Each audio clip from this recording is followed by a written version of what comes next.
Belief in Visionaries and Power Plugs. It is I, B Green, aka Belief Narrative, here with you with a happy Father's Day message. To all the fathers out there, I just want to say happy Father's Day. Keep doing what you do, keep continuing to grow, to be better, to love on yourself so that you can love on those who and whom you are fathers to. I was scrolling earlier and I saw a post by my big sister, Yvette Francis. And the post said, light a candle and keep it burning for the fathers who aren't here with us today. And I thought about the post and I thought about all those whose fathers are not with us today. And this can be an emotionally challenging day for people. But in your wide range of emotions, what I want you to do is I want you to think about a memory of your dad. I want you to think about a memory that makes your heart smile. It could be something funny, it could be something heartwarming, it could be something, but think of that memory. And I want you to tell the story to someone today. Today, I'm wearing my father's robe in honor of him. And I have this candle going for my dad and for my wife's dad. Neither are with us in the physical realm. But to those who are going through it today, take that space and time, and I want you to speak your father's name. And when you speak your father's name, I want you to say it in love, in honor, in respect of the love that was shown to you. Yesterday, I was at a Juneteenth event and I was reminded of the power of story. We sat around and we listened to those tell stories about those long gone. And I thought about today. And so today, when you speak your father's name, I want you to also tell a story about your dad. Again, makes your heart smile. And guess what? I'm going to go first. So, for those of you who knew, or for those of you who knew my dad, he was something else. The character. Uh, he would, he had this really rough exterior, but you could tell that he loved. Uh, very quick tempered. that I guess is a green trait. Very quick tempered, but loved and would show you love in his own way. Well, this one day I was in high school, and I may have ditched school with some people to go get a 99-cent breakfast. Look, we were coming back to school, okay? But we was hungry. You got to feed children if you want them to learn. Just playing. Anyways, we decided to ditch school, go to 99-cent breakfast. This is Vegas. You can do that. They didn't care about you being underage and being in the casino. It's just if you have money, you can come in. So never made it to breakfast because somebody forgot their wallet. And so we all, this caravan of kids, drove into a neighborhood. We're all supposed to be at school. Somebody runs in to get their wallet, and one of the neighbors, they called the police. They called the police. So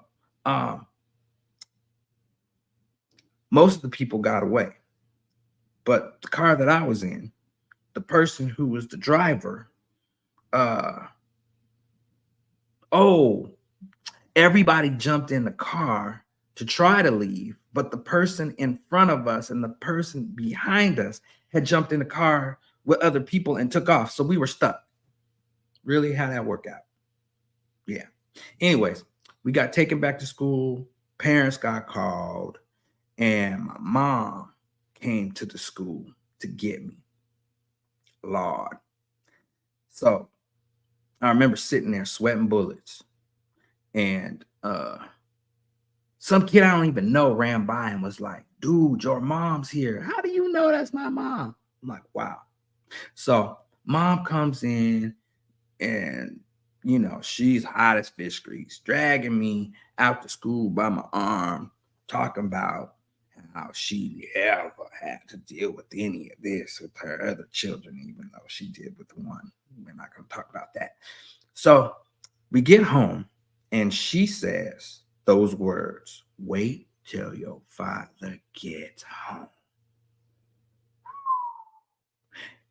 And this is early on in the day. He didn't get home till later. So that whole time, man, I'm going through it. I'm just imagining all these horrible things that he's going to do and all these horrible things that he's going to say and all this stuff. And then hours and hours and hours of that torture went by. And Dad came home, and I could hear Mom going off. She didn't say it like that, but And then I was like, oh Lord, what's going on? I opened the door, and he sits on the bed, and he said, now, son,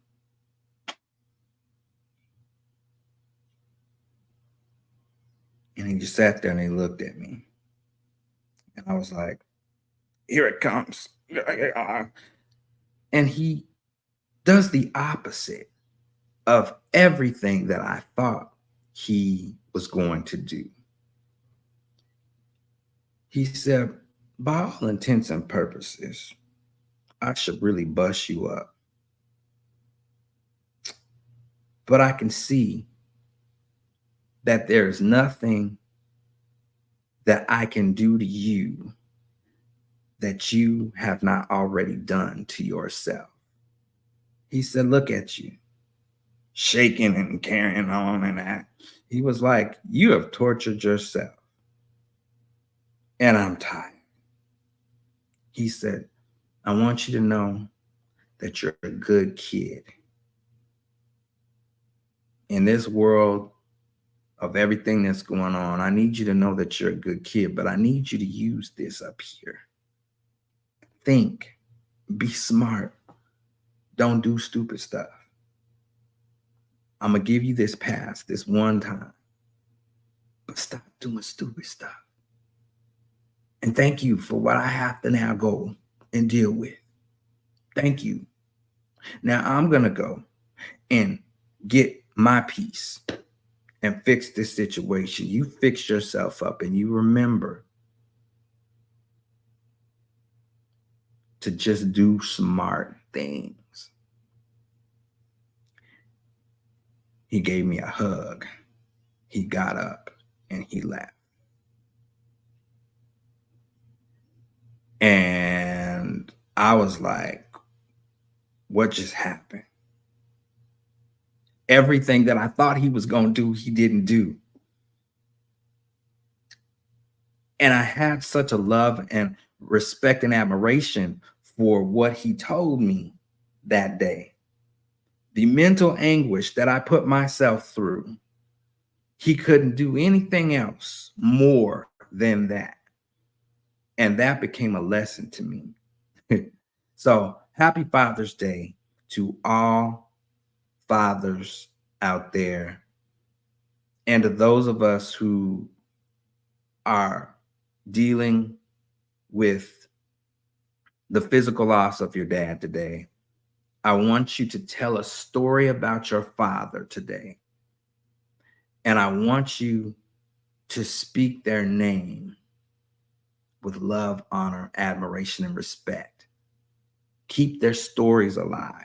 As they say, in living memory, keep those who have done for you and their memory alive. Dad, I speak your name today. I love you and I thank you. Your wisdom, it still walks with me daily. As you know, I speak to you daily. Love you all. Have a wonderful rest of your day. Stay connected and be a light.